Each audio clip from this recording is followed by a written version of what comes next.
one that can see. Where there's thunder, there's lightning. John Nada. I want to begin the program today by giving a shout out to Mgtow. Go check his channel out. It's got some good content on it. Definitely an up and coming channel. Today we're going to be talking about online dating and the catch-22 that is dating. A lot of people say that online dating is more difficult than regular dating, or I guess going out in the real world and meeting women. And many of you may be asking the question of, if this, we're Mgtow, why concern ourselves with online dating? Well, I'm not saying that we should necessarily concern ourselves with it, but online dating is a picture of what dating has become in general. There's a lot of new faces and new people coming to Mgtow every day, taking the red pill. And so this is sort of an education to them as to what things have become and how things are, and why it's just best to avoid it altogether and go your own way. You see, we as guys start off at a deficit, be it online dating or regular dating. You must prove yourself every step of the way. You need to be in the gym and exercise and have a certain look or have a certain status. I mean, you have to have pictures up of your latest trip to Cabo to show that you have this jet-setting lifestyle. And you must have the proper profession. You must make so many thousands of dollars a year. And anybody that has gone on a date in recent time or recent history can attest to the fact that there is no passion in dating anymore. It's a job interview now. You're speaking to a prospective employer when you go out on a date with a girl. And not only that, an employer who you pay for the privilege of being around. I don't know how many guys have noticed this, and I'm sure it's a lot, but women are all the same, especially on these online dating sites. I mean, the term AWOL exists for a reason. They all have the whole dog face modification thing that you can do on your phone. They have the little flower wreath thing or whatever, the little Julius Caesar crown looking thing. And there's just simply nothing interesting about them. They all have the same interest. I love to travel. I can't think of how many times that I've seen that on a page. Or you must wow me. You must impress me. I mean, it all comes across as just the same stuff.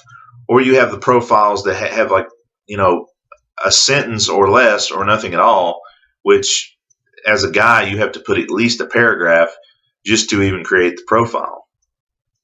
So right there, that tells you that you're set up from the start. It's rigged from the beginning. The majority of the guys on there, I think, are probably actually pretty interesting people with interesting hobbies and are successful in their own right and genuinely want to meet somebody. A lot of the women on there are done playing games. If you're just on here for sex, and that tells you right there what kind of guys that they've been dating and what works with that type of woman. But I think that the majority of guys are not simply on there just to get laid. I think a lot of them, are actually looking to meet somebody. Women always try to date up and not on the same level or below, even if they are not boxing their own weight to begin with. I mean, it's almost laughable, the expectations of some of these women. They want a guy with ripped six-pack abs and a ripped body and, just basically James Bond.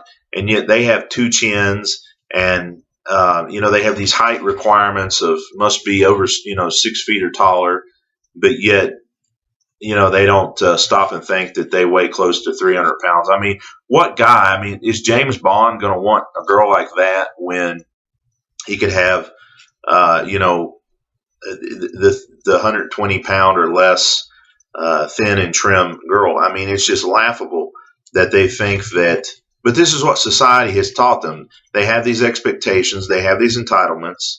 And it only gets worse when you as you get older and you get into the older age brackets, because these women, they never grow up.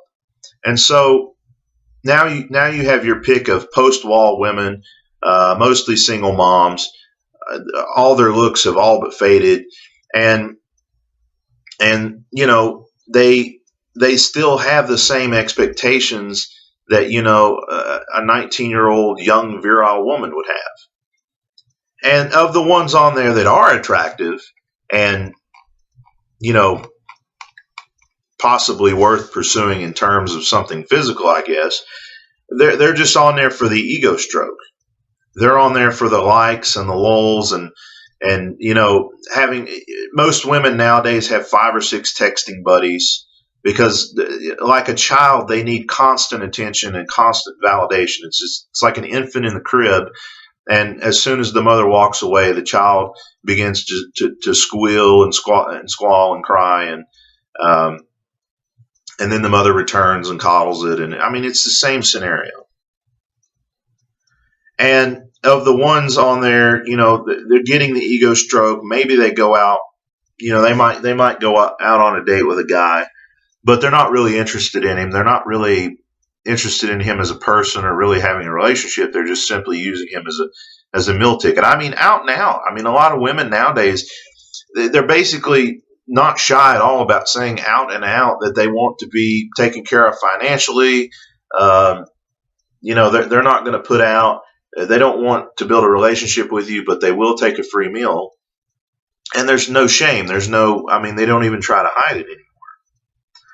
And not only that, but they expect the man to win them over. I mean, the man has to win the woman over, and that's what we've been taught from an early age, that you know you must win the woman over, and basically that the woman just has to be. I mean, the woman just, and she doesn't even have to be thin. She doesn't even have to have anything really to offer. She just has to be female. And you're expected to dance and jump through hoops and all this.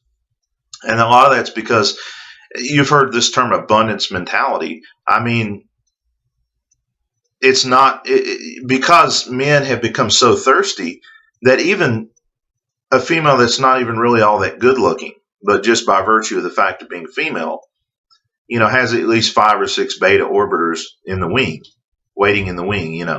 So they have an abundance mentality of, well, if it doesn't work out with this guy, there'll be another guy along shortly.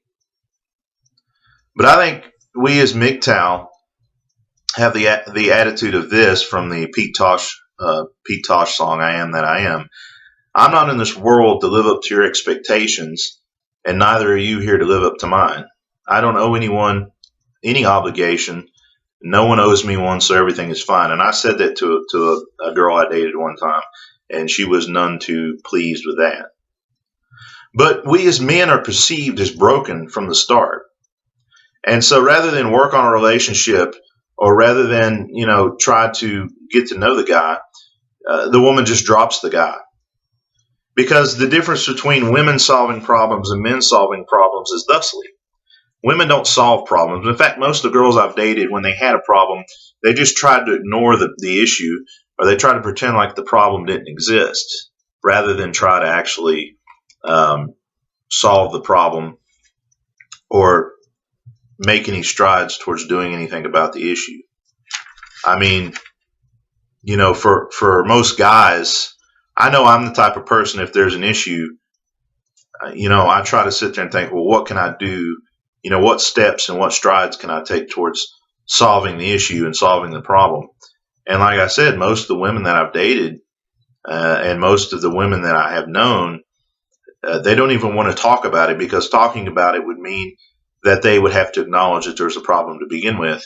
And they don't want to acknowledge that there's a problem. And so they just pretend like it doesn't exist. I think a good example of that was a girl that I dated who was, and I think I talked about this, who was otherwise pretty squared away. I mean, made good money, had their own house, all this other stuff, but they had warrants for their arrest because of tickets that they had gotten in different cities in the area, and they didn't pay them. And generally, like on a speeding ticket or some sort of traffic related ticket, if it goes so long, it goes to warrant. But like, let's say that I live in one city and I get the ticket in another. If I get pulled over in my city, generally they're not going to arrest you on another city's warrant. It's just too much time and effort.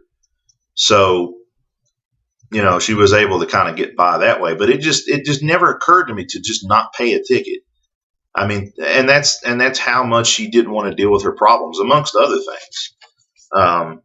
And then thus created a bigger issue than it would have been just to deal with the original problem.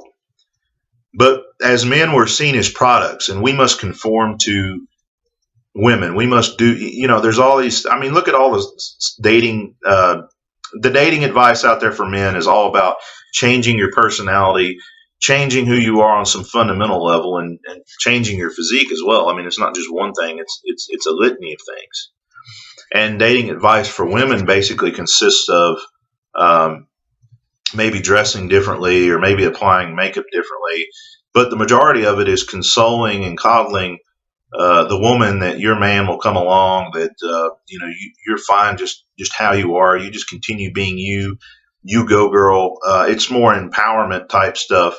Whereas dating advice for men is, you're a piece of shit. You need to change every fundamental aspect of who you are so that you can please this special snowflake who really doesn't bring anything to the table, who really is not an interesting person. But you must change every fundamental aspect of who you are.